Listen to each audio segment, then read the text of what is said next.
PNB TV pour Nabino Télévision, pour ramener au-delà de vos imaginations.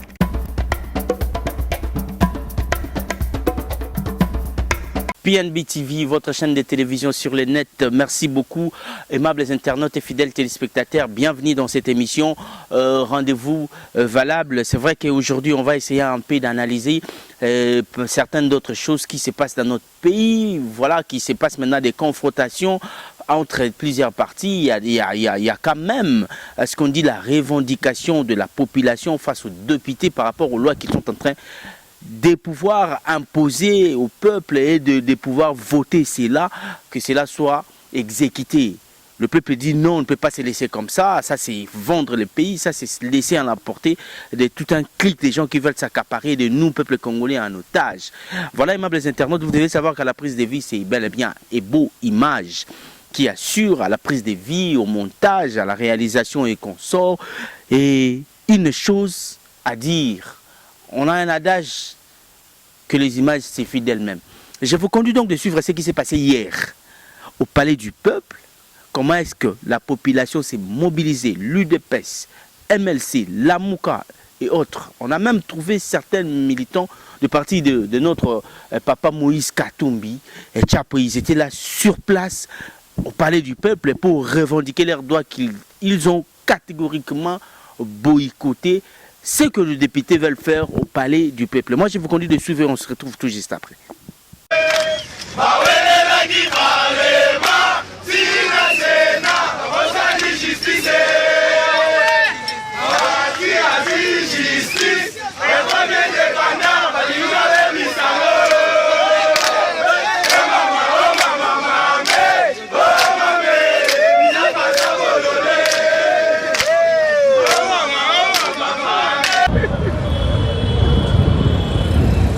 Bonjour Ndeko. Bonjour papa. Oui, tout le monde est la mouka na terrain. D'accord. Pourquoi on a dit tout le monde est pas battu la mouka ba créer les gars dans les réseaux sociaux, dans la télévision, la terrain c'est comme si vous abandonnez Mboka. La mouka est toujours biso tozo kotale là. Ma conflit à FCC na ya cash. Nanga ba na kotale. Mais tout le monde dit que makambo trop c'est trop. O eza makambo Mboka. Parce que Simbi, on est intérêt à la population, intérêt du peuple congolais. Parce que jamais tu peux accepter que les magistrats soient désignés par un ministre. Non, tout le monde est wapi. Nous sommes tous allés pour protéger l'intérêt personnel. Pour rendre compte de la population pleine de justice. Non. Non, non, non, la proposition, il y a Minanko. Minanko c'est qui? Minanko c'est qui? Minanko c'est qui? Mabunda c'est qui? Tu as vu Bangote? Tu sais Bango va retirer proposition là. À l'amiable. Maintenant à l'immédiat. Voilà, alors Ndeko Tomoni Bino a déjà dynamique à Katumbi président. Alors, Bozan a terrain, toujours dans le cadre. Pour réclamer retrait, il y a les 3 lois, il y a Obé Minakou, na honorable voilà, alors on a habité Bokata, si c'est Kataka, alors on a habité Kolobani. Merci Ndeko, Ndeko journaliste, merci. Ce qui est biso awa, unité Katumbi c'est terrain donc ezali kama mboka. Ezali kama mboka, ezali kambu te ya IDPS, ezali kambu ya SIDT, ezali kambu ya MLCT, ezali kambu ya PPRDT, ezali kambu ya mboka. Basimi mboka, tolobi ne touchez pas la patrie nangai. Donc lokola siko bolingo sima mboka, FCC bozwa siko mboka bozwa ngo tiango na mutu, bokomi ka ba loi nyonso tout bozo tailler sur mesure, bozo nommer batu na bino, bozo sala bino bozo sala, siko justice nde mutetongaka mboka. Justice nde tongaka mboka yango na tolobi ke bandeko ya IDPS, bandeko ya MLC, bandeko ya Lamuka SID, bandeko ya Dynamique Katumbi président, ensemble pour la République à Moïse Katumbi tolobi ke tous ensemble pour défendre ce pays. C'est notre pays. Nous n'en avons pas deux. C'est notre pays. Ce n'est pas l'affaire de l'IDPS ce n'est pas l'affaire du PPRD, ce n'est pas l'affaire du MLC, c'est l'affaire du parti politique Mogoté. Et ça, les Kamboa Mboka, il y a peuple congolais. Il y a un peuple congolais, il y a surtout Bazan Ndaku. Bazan Ndaku, il y a les Kamboa Mabele, tous les défendre Mabele. Moutoumoko a tel la tête que oh non, nous allons défendre Félix Té, nous allons défendre Congo. Biso toyeli pour na Congo, toyeli pour na Félix Té, toyeli pour na Minaku Té, toyeli pour na Congo. Le Congo va balinga toucher Congo, yango biso toye. La police nyonso baza na parler du peuple, baza ba congolais. Baza ba congolais. Botikala na ndaku te ezali kama mboka. Ndenge zo salama na Mali, ndenge salama awa. To bandi lelo, eko za mikolo nyonso tout, ti to ko libérer mboka oyo. Merci. Okay. Voilà, de retour sur ces plateaux. Binomoko Bomouni. Vous avez vu Bolandi. Est-ce qu'ils sont normal? Toko bandaka ko vivre boy. Le peuple biminanzela est revendiqué.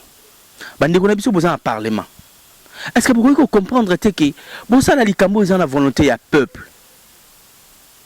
C'est intéressant quand même de voir que aujourd'hui ba député ba lobelio yo population ils ont voté na ba base ba pesi bino confiance ba ke na ba urne ba voter bino ba élire bino bobimi ba député ba sénateur mais bokende quand même na chambre basse et puis chambre haute pour sa fierté na bango bo lobela bango bo talisa pasi na bango bo beta mbelama na mayo yo bango bazo mona na cité et nous bokende ko viser ba intérêt na bino personnel. À l'instant où je vous dis pendant que nous sommes en état d'urgence pandémie au coronavirus et ravagé le monde entier et bouger l'économie il y a monde Congolais solianon bien té Congolais en obstacle courant maillé consort ba député bango ba réclamer ba baxela bango $2000 aux aba aventir de la réalité. Est-ce que ba voter ki bino po bokende kuna voter na intérêt na bino personnel to ba voter ki bino po bokende ko lobela peuple na parlement seule voix oyo ba kondi ba koki ko yoka facilement c'est quand vous le député na ba motion na bino bozo meka ko informer bango qui telle situation pour mboka ils ont marché il faut te trouver solution parce que ba imboka ba leli ba imboka bazo lela. On dirait que tous les bandas, nous sommes des licenciés, nous avons des diplômes, dans la campagne Bokendaka, avec des belles discours, projet de société, maquillés avec un t-shirt. Je ne sais pas. Mais tant que vous lire yo, projet de société, nous n'y sommes votaki, on a siambé. Et on appelle ça. Nous sommes de la mbokambote. Et puis courage, ça va tenir. Oui, nous sommes en Agni. Nous sommes en Mboka. Nous sommes en Agni. Si nous sommes de 50 ans, bana biso, on vivrait comment? Bana biso, est-ce qu'à venir na bango, ils sont meilleurs? Toi, il faut te vendre à tout quand on a beaucoup. Génération, le rôle les a sacrifiés. Bana biso, puis bas sacrifier. Moi, je dis non. Carrément, na boyant. Franchement. Et puis, loi, on a où c'est que Batouba Téléman, qui n'est pas du peuple. Ça se dit, hein? Deux personnes. Hein? Deux personnes, il paraît, la loi en vigueur et tout, il fallait voter en gros. Et voilà, et comment opter. Et même les internautes, lobby, bon, mon qui m'a ramené qui le 26, on a un musulman, tout le monde état de droite et on peut pas marcher. Lobby le 27. À 9h. Maman a dit Kambopé au salam. La marche s'intensifie, la réclamation, la révolte. Prophète Benjamin, citoyen, parti, mouvement citoyen naïe, debout congolais, on peut pas marcher, bengi bata la mouka, bengi bata UDPS, bengi batu ya MLC et consort, peut perdre voire même conscient, on a parlé du peuple, na 9h, revendiquer pour dire que et le ko yo ba voter là qui ba député ya ngonde te bazo mona ba comme viser ka ba intérêt na bango personnel bazala na 9h ba revendiquer ba droit na bango slogan za moko député ou sénateur dégage. Moi je vous conduis donc de suivre le propos de notre prophète Benjamin Kawanga et on se retrouve jusqu'après. Mes frères et sœurs, Congolais, na Congolais, Nyos Isika Bozali, Yabino, prophète Benjamin Kawanga. Nazilié pour la bino pour la koyibisaki. Iloko na iloko izalaka na tango na yango. Ndenge Bible lobaki. Ilingi ko lobaki tango ya boumbu izalaka pe, mais tango ya kolongwa na boumbu izalaka. Sikoyo to umeli ningi na boumbu. 83 ans. Na papa na biso. L'élope toujours qu'il est 60 ans. Na 83 ans, 80 ans, bandeko na biso bazalaki. Papa na biso bazalaki. Malumumba bakasafo. Mais batikela ka biso devoir, batikela ka biso testament. Lumumba loba na biso ki tôt ou tard na tango ekuya ba peuple biso ba peuple toko longola toko bengana banguna ya kati ya mboka na banguna ya libanda. Le grand Désiré Kabila yaki aloba na biso boyi que tomizwa en charge elingi koloba boye tokoma na capacité ya kobengana banguna ya kati pe banguna ya libanda. Lelo avant bango le prophète Simon Kimbango ayaka asala 30 ans de prison. Alors bana biso boye tokolongwa na boumbu ya mibali.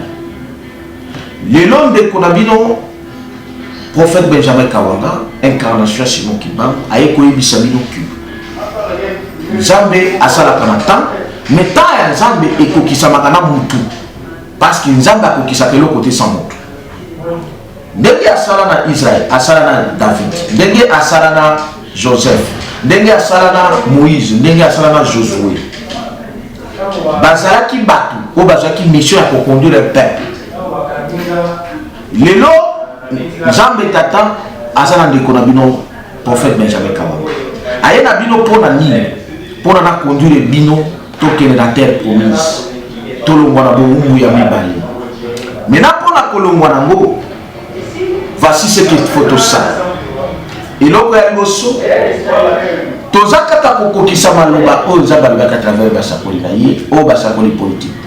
Lumumba bandaki to longola d'abord ba ennemi interne ba nguna ya kati. Yango to lobi na mayele nyonso toza na ngona bwanya. To bandi d'abord na banguna ya kati. Banguna ya kati baza ba o baza na kati ya parler du peuple. Parler na biso ndako na biso ba peuple. Yango tolobi ke parce que bato wana basi batrahi de biso yango bakomi banguna quel que soit que baza ba congolais mais à partir du moment où basale la kapona biso lisusu te bakomi banguna yango tolobi toke kolongola bango toke ko bengana bango na gestion pour ba représenter biso lisusu te bande ko na ringira rappeler bino bozala na mayi parler du peuple wana de ba utaka ko vota mubeku ya kopesa mutu moko akomi tout puissant na kati ya mboka na biso yeba kokangaka yete yeba kosambisaka yete ye ata bomi ata zwi bato ake kolesa bango na ba crocodile ata bomi bakosambisaka yete omona wapi na mboka mutu moko aleki bibeko mutu moko aleki nzambe na bengaka ye Pharaon Kabila tokona tobengaka ye Joseph Kabila Pharaon mais yeba kinga na za Moïse na za Josué. Et dans les osala Caleb, osala Aaron. Yango tolobi ke trop c'est. Parler du peuple wana de ba pesaka loi na 2005 2015 dirais-je na Assemblée nationale loi o esalaki ke biso tango to telemi ba boma biso ebili. Loi Seigneur loi le lokaki. Mais tala lelo kaka mutu wana wa président ya assemblée o azalaka na tango wana o basalaka loi po eboma biso nazolo bela loi Bochad soutenu par Minaku bazalaka bango mibale yango loi wana lekaka na assemblée kaka mutu wana aye lisusu na ba loi mususu pona e altere biso lelo basi makanisi bazo finga biso balobi ba peuple congolais bino bana Lubumbashi batoto ya Katanga buko ba bado balobi na bino bana kini oyo tokendaki bakokende na palais du peuple na biso balobi na boza ba milice tolobi ke congolais nyonso esika bozali tango ekoki trop c'est trop lobi le 27 na 9h biso nyonso tozokende na palais na biso tolobi ke badepute nyonso balongwa badepute na basénateur nyonso balongwa na bino boza na kati ba province bokende na kati ba assemblée provinciale tolembi peuple nyonso amikangolaka ebo peuple amikangolaka na nzambe kolandela mosakoli bapesa biso bapouvoir ebele oyo naza koyaka korapele bino eza kokokisama tozali na kati ya buku ya biblia oyo na Esaïe chapitre 18 balobi na biso nzambe nde aloba na biso boza peuple ya makasi vous êtes un peuple puissant qui écrase tout toza koécraser bango parce que biso toza na makasi bango baza basali ya satana basali ya pharaon biso toza basali ya nzambe tata yango tolobi biso nyonso na palais na biso biso toza na besoin ya kobuka te palais wana eza ya biso tozobengana nde balocataire ndako wana ya biso eza ya bango te eza ndako ya badepute te eza ndako ya basénateur te ndako na biso yango tolobi tozokende bango nyonso balongo na kati wana ntango tokokoma wana tokosala pétition na biso wana tokosigne yango kaka wana soki otikali na ndako se kolingaka mboka na yo te lobi moto akotikala na ndako te congolais na congolaise biso nyonso naza kointerpele bandeko na biso bapolisier na basoda boza na droit ya kobeta ta lisasi moko te non seulement tozosala moko na bino mpona biso nyonso mais également boyebaki ntango ekoki oya komeka kobeta lisasi na ezoloba na ye ata makalite ya prophète ekoleka 6 mois te ya kokufa nalobi ekoleka 6 mois te ya kokufa ekomi ntango na biso dede boza na droit ya koempêche biso te botala conséquence ya makambo bosalaki mokolo oti koya mercredi le 24 ntango bopanzi bandeko na biso nde baki kosala badega libanda mais soki bomeki kopanza bato parce que bacongolais bakozala tokozala ebele badega ekosalema bakokosupporte yango te ekozala pipili yango biso tolobi botika biso na destination na biso biso toza na bamessage tokopesa na nombre ya bamilio na bamilio nyonso oyo bakoya na kati ya kongo message ya liboso ezali ke tozolobela yango kosangana na biso bacongolais parce que ntango na biso ekoki ekomi ntango ya bosangani yango tosali structure tozobenga union des congolais pour la libération totale tozokende kuna te en tant que parti politique voilà pourquoi na baparti politique tobanda koloba UDPS viva Palu viva ESIDE viva INC viva Hotel viva kuna bonana maloba tokoloba peuple congolais viva peuple congolais viva peuple congolais viva viva viva viva Nzambe tata mokonzi ya lola kimbangu motindami na ye comme peuple congolais mokonzi ya mabele ya Congo. Voilà mon ordre de biso tosangani liboke pona kotombola kokangola kolibere boka na maboko ya banguna na esika wana tokopesa deuxième action tokende biso nyonso elongo na palais du peuple biso nyonso elongo na palais du peuple et na bino boza na province na palais assemblée nationale le 27 assemblée provinciale le 27 un seul mot député et sénateur dégage on en a marre. Prophète Benjamin lobby manifestation et salamaki tout le monde qui battu à la Mouka tout le monde qui battu à partir il y a Moïse Katumbi et tout le monde va tuer quelques militants et MLC bah bango c'est Kende que s'est présenté lobby n'a parlé du PP bien que la police et Mekai quand même quoi empêcher bango lelo liloba pona bande qu'on a biso ba musulman oyo bango peut surprendre biso ba marché bato qui n'a parlé du peuple le 26 parce que yondo ça marche lobiti parler du peuple mais liloba pona bande qu'on a biso ba musulman o ba koti bitumbango lelo bango peut ba ke ko marché ti parler du peuple pour baso mon état de droit liloba ezali ki na sina lobaki yango avant d'abord aux ala ya UDPS ya IMC MLC au botama d'abord congolais. Deuxième chose, avant peu au coma musulman ou quoi au botama d'abord congolais pour botama na mabele ya Congo. Yango kimbango lobaki ki na tangwana ba peuple ba kozongela ba origine na bango. Et tozali kokokisa mukano oyo kimbango lobaki. origine ya biso ya liboso ezali mabele na biso yango eyembami na debu congolais ke soro na biso ezalaka moko ozala gauche droite soro na biso ezala moko excepté kolongola baoyo bakoma ya bapaya ou bazosalela bapaya oyo tobengi bango batraître baserviteur ya bokipa bango tozokende kolongola bango donc ezali message ya koloba ke ntango ekoki yo mpe kotikala na ndako te yo mpe chrétien koloba te ke kaka nzambe akosala nzambe asalaka mais asi asali e yo mpe esala part na yo ngana yo tosala part na yo yango nabengisi bapaster nyonso paster moko atikala na ndako te soki otikali na ndako koya kokosa suba na nzambe te badepute wana yo votaki bango yali na bango na église mais lelo balobi atateki bafongola église bapaster bandeko na nga baprophète banini to libéré mboka po bana Israël pe babundaka bible yango moko lobi chaque chose son temps tango pe bitumba ekoki biso tokobunda na mamanduki te tokobunda kaka na bible yaka pe na bible na nga kozala bible na ngai yo pe na drapeau na yo toko signer pétition na biso kaka wana na palais du peuple na se ya drapeau na biso pour parler du peuple za biso biso nyos na palais du peuple. Prophète Benjamin, pour nous aussi ça, message pour la diaspora. Bande pour la diaspora, boza libanda, mais boza na kati. Milimo na bino ezala. Mais kasipe kuna pe libanda, bambasade ezali. Boza la yelongo na biso na kati ya ambassade na biso nyos. Bokende la ambassade na biso partout ici que ezali. Bokende comme un message oyo toza nango.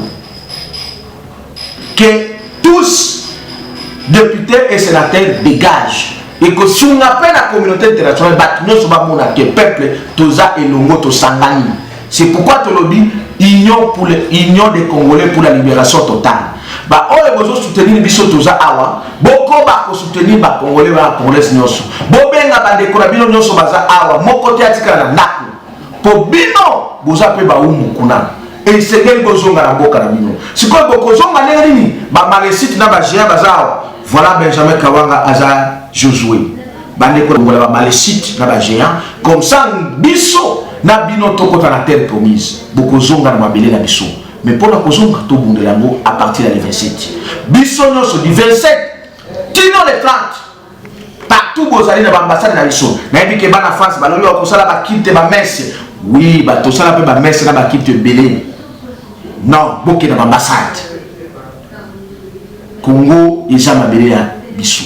Zambe kata apesa biso yango. Yango tolobi eke Congolais viva, viva. Congolais viva, viva. Congolais viva. Viva, viva, viva. Zambe tata mokonzi ya Lola, motinda mina ye Simo Kimba. Congolais mokonzi ya mabele ya Congo. Merci prophète Benjamin. Benjamin, nous vous remercions. C'est moi qui vous remercie, mon frère journaliste. Je pense que Bolandi, prophète Benjamin Kawanga, très bien. Naba propos naïe, ndenge a sali propos à expliquer. Pourquoi pas expliquer but nini bango bako kende bako kita lobby bako marcher ti na parlé du peuple. À 9h, lobby le 27, samedi le 27. Et là aussi 10 mots par rapport il y a marche à bande qu'on a un musulman, l'élo le 26. À lobby il peut marcher les cas qui lobby. Et consort. On nous a dit tout autour qu'il y a des députés. Dans le Parlement et consort. Vous voyez un peu. Donc, moi je pense que tous on a intérêt, tout un homme à Mambo Canabiso. Papi Massamba Sambalé, Motemaya, Malira Moley depuis la Belgique, Papa na Ruth Christelle et Prince, l'héritier du trône. Merci beaucoup parce que des idées que vous êtes en train de donner, votre contribution morale, et ça tellement bien. Merci beaucoup Naudilon Mampouya, garçon capable. Motema et Rachel Moussolongo ba fantaisie depuis la Belgique. Merci beaucoup Naba Combatani en sort, nous sommes à Paris, partout et tout. Et puis communauté congolaise des États-Unis, CCUS en sigle, na coordonnateur Nabino Valère Mangituka que je salue, qui est aussi mon sponsor officiel. Sponsor officiel, il y a chaîne YouTube Oyo, PNB TV, Ponabino Télévision. Sponsor officiel Nango Eza Valère Mangituka, président fondateur, il y a Fondation Valeur Mangituka, faut vraiment un sigle que je salue et je dis aussi merci. Merci na Blandine Pemba, merci na Maman Nono Wenayeto, Ida Wenayeto, depuis l'Allemagne, Karine Wenayeto, Aka. Et vous êtes tellement nombreux. Merci à vous tous. Merci na Binda, Venanga Binda, merci na Venanga Sami Basima, Binda Basima et Sami Basima. Merci beaucoup na Afrique du Sud Mobimba. Junior Mbou, je vous salue énormément. On a Skip, je vous salue comme pas possible. Merci beaucoup aussi ingénieur John depuis Afrique du Sud. Je vous salue aussi. Aimables internautes, pour en finir l'ICC. Ceux qui ont bundé limbo cannabis au Congo, nani a hôtel ma lobelango, nani a hôtel ma bundelango. Ceux qui moto a koko sayo na lisolo, yo kosa na kondima. Au monde ke boko yo kana. Bien. Abonnez-vous massivement à PNB TV, votre nouvelle chaîne de télévision sur les nets. On essaye quand même de faire mieux pour que vous soyez satisfait. Aimables internautes, PNB TV, Botamina Sika Bébé, chaîne YouTube, il y a valable, ceux qui vraiment sont valables. Oui, depuis parcours en 2012, na Congo number 1, la voix du peuple, na Vincent Chilus et les autres. En tout cas, vous avez vraiment intérêt.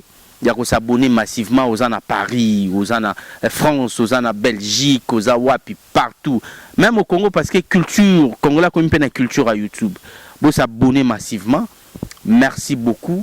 En tout cas, le Bumbashi, Batoto Akatanga, Binonio, Serge Kinkela, en tout cas, Kolezi, tout. Chaîne YouTube, il y a Moumou Nabino valable. Yango Yobo, Yambayango, Maboko Yako Fungwama, Bo s'abonner massivement. Nous n'allons pas vous décevoir par rapport à l'actualité politique et consort. En tout cas, moi, je vous quitte dans l'espoir de vous retrouver très prochainement. Si vous avez des remarques, le numéro est mentionné là en bas de votre petit écran. Appelez, donnez des conseils et tout. On va quand même essayer de perfectionner le travail. Ciao. PNB TV, pour la télévision, pour ramener au-delà de vos imaginations.